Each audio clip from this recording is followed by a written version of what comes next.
Agar men egningdagi kiyim o'zidan o'zi tikilib qolgan, uni hech kim tikmagan, u o'zini o'zi yaratgan desam, sen menga ishonmaysan. Demak, kiyiming o'zidan o'zi tikilib qolmagan bo'lsa, stakan o'zidan o'zi yasalib qolmagan bo'lsa, bu bino o'zidan o'zi bunyod bo'lmagan bo'lsa, u holda qanday qilib oy u yerda paydo bo'lib qoldi?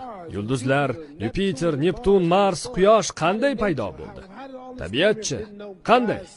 Agar bularni kimdir hikmat bilan yaratgan bo'lmasa, albatta. Xullas, men bizlar imtihon qilinishimizga ishonaman. Shunday qilib men boksdan ketganimdan so'ng Alloh bilan yuzlanishga tayyorlanaman. Chunki istalgan payt men uchayotgan samolyot qulashi natijasida halok bo'lishim mumkin. Axir bu mamlakatda ba'zan samolyotlar falokatga uchrab turadi-ku. Axir har kuni odamlar o'lmaydimi? O'zimning do'zaxga tushishim va u yerda abadiy kuyib yonishimni tasavvur qilish shunchalar dahshatliki. Men hozir o'zimning